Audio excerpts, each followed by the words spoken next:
এজন্য আজকের মাহফিলের মধ্যে আপনারা শুধু মুরব্বিরা আসেন নাই, যুবক ভাইয়েরা আসেন নাই, আপনাদের সাথে আপনাদের যত মাসুম বাচ্চারা এসেছে, ঠিক কিনা বলেন? তারা বলতেছেন ফাজা ইয়া রাসূলুল্লাহ, জা ইয়া হাবিবাল্লাহ, সুবহানাল্লাহ। কি বলতেছেন? ইয়া রাসূলুল্লাহ। কি বলতেছেন? বলেন বলেন, কি বলতেছেন?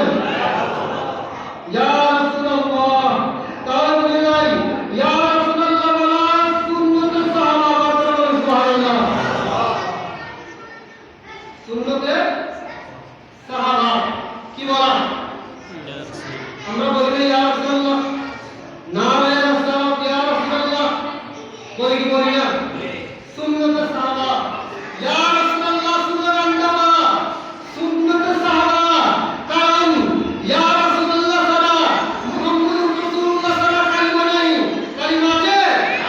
আল্লাহ বলতেছেন মাহবুব কুল, আপনি বলে দিন, কুল আপনি বলে দিন মাহবুব আমি কয়জন, আমার ঢঙ্কা আমার এলান জমিনের মধ্যে আমার এলান আপনি করে দিন। এজন্য আমার রাসূল বলেছেন কুল হুয়াল্লাহু আহাদ, আল্লাহ একজন। আল্লাহ কয়জন? মাহবুব আপনি যখন জমিনের মধ্যে আমার ঢঙ্কা বাজিয়েছেন, আমার এলান করে দিয়েছেন আমি আল্লাহ কয়জন, এটা যখন এলান করে দিয়েছেন মাহবুব আপনার ঢঙ্কা আমি বলবো, আপনার ঢঙ্কা আপনার নাম আমি আল্লাহ বলবো। আল্লাহ কোরআনে পাকের মধ্যে বলে দিয়েছেন মুহাম্মদুর রাসূলুল্লাহ, সুবহানাল্লাহ। আছে না নাই? ওয়াহাবিরা মুহাম্মদুর রাসূলুল্লাহ কোরআনে পাকের মধ্যে পাই না।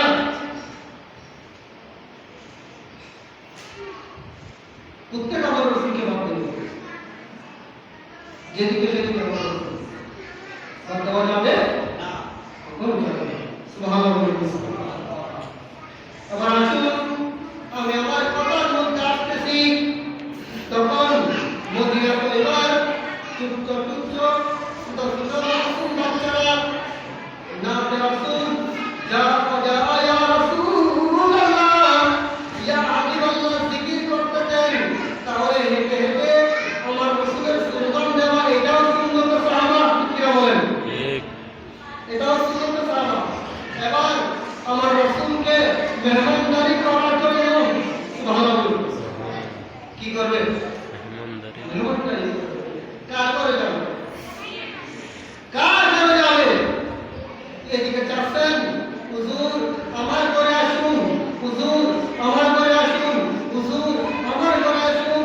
সবে আমার রাসূলকে মেহমানদারি করার জন্য চাচ্ছেন, কিন্তু আমার রাসূল কার করে মেহমান হবে? নয় নয়, আজকে আমি রাসূল কার করে মেহমান হব না। আজকে আমার নূর যার করে যাবে, আমি রাসূল তার করে মেহমান হব। বলুন বলুন সুবহানাল্লাহ। কার করে হবে? আমার নূর যার করে যাবে, আমি তার করে মেহমান হব। সুবহানাল্লাহ। এখন কার করে যাবেন, কার করে যাবেন?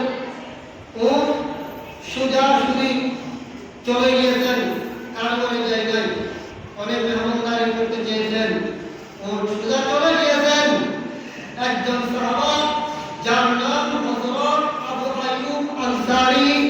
সকলে বলুন রাদিয়াল্লাহু তাআলা আনহু, রাদিয়াল্লাহু তাআলা আনহু।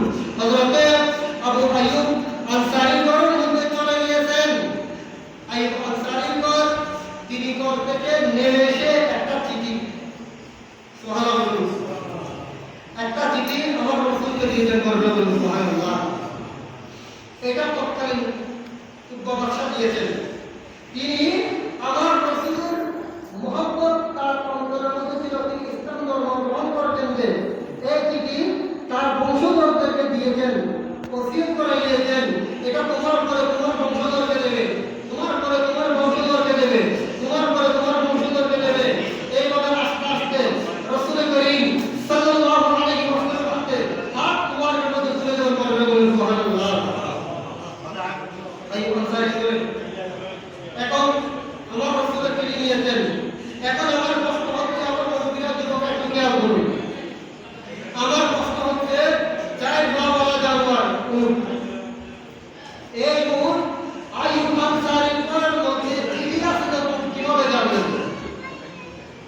সুবহানাল্লাহ বলুন।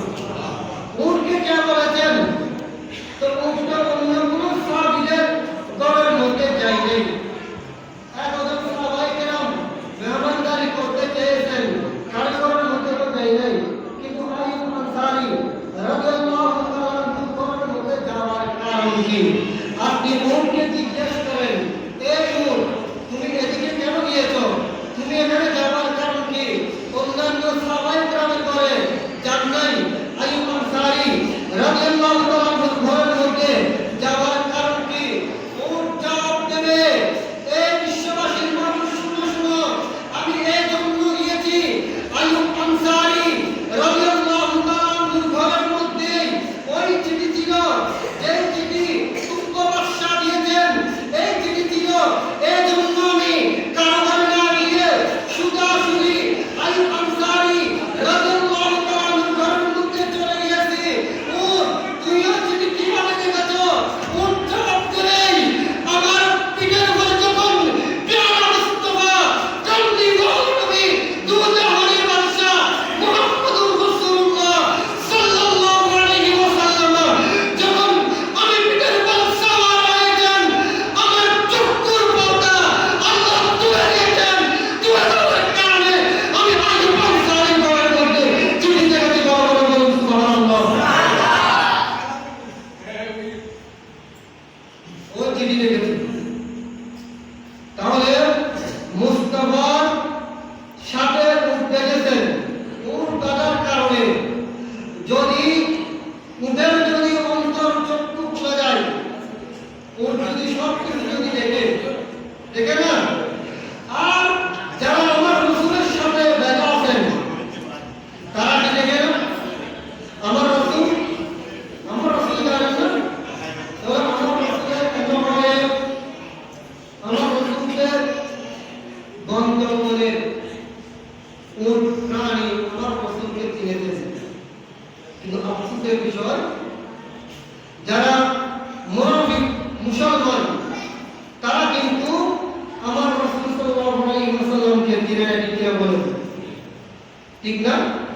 ঠিক এদের জন্য জান্নাত আসে না, কারণ জান্নাত তো আমার রাসূল যাকে বলবেন তাকে জান্নাতের মধ্যে দেবেন, ঠিক কিনা বলেন? এরপর আসুন, তাহলে আমি আমার কথার মধ্যে চলে আসতেছি। ওই যে সালাম আপনারা বলে গিয়েছে, হয়তো একজন মুসলমান, একজন মুমিন আর একজন মুমিনের হক কয়টা? বর্বর বলেন কয়টা? 6টা। কয়টা? আমরা এগুলো আমাদের জানা আছে, জানা প্রয়োজন আছে না? জানা প্রয়োজন আছে।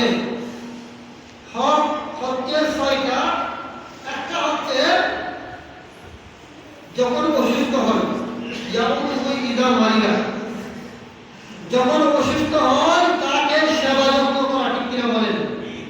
তাকে সেবা করা, তাকে সুস্থ করে তোলা। যেমন আজকে বর্তমান কোভিড-19 নোভেল করোনা ভাইরাস চলমান, আল্লাহ রাব্বুল আলামিন এই কোভিড-19 থেকে সবাইকে হেফাজত করে, সকলে বলুন আমিন।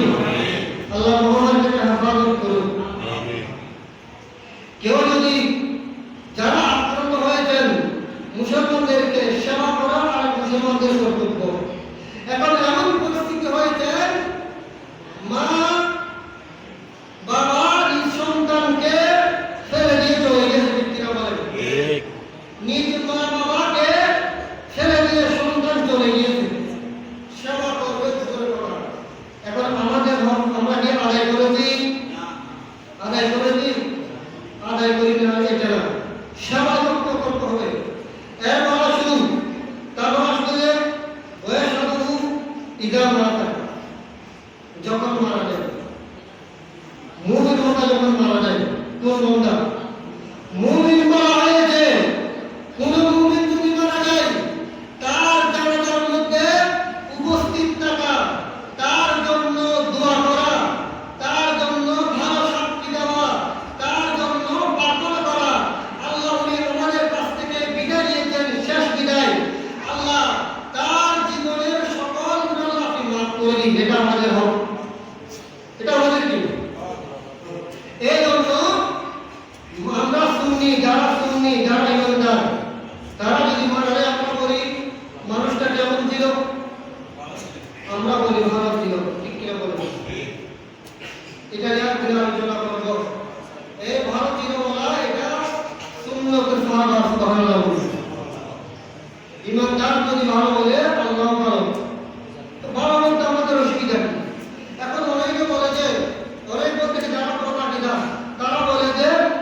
এক ভাব দিল নাকি খারাপ দিল তুমি কি জানো?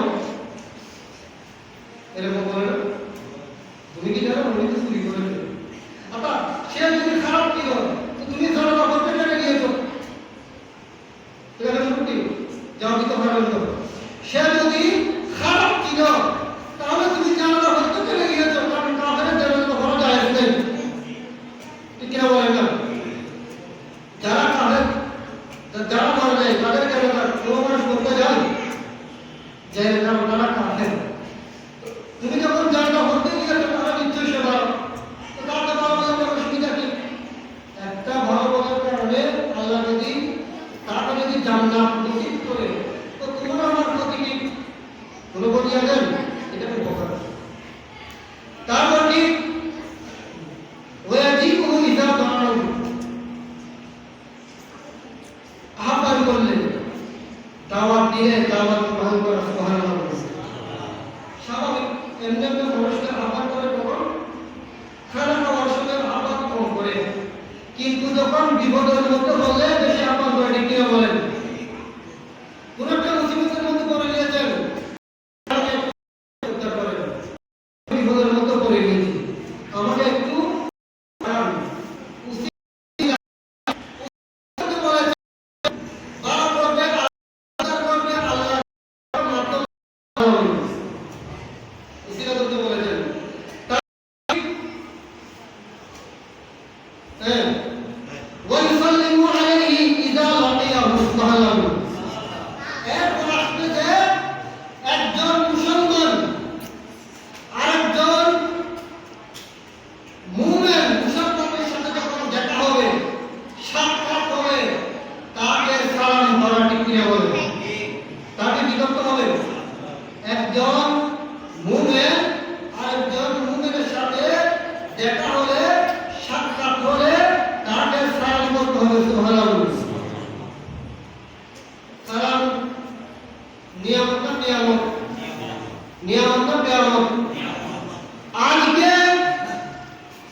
নিন্দা জানাতে আমরা বারবার রিপিট করতেছি। তাহলে এই সালাম দেওয়াটা বড় নিয়ামত।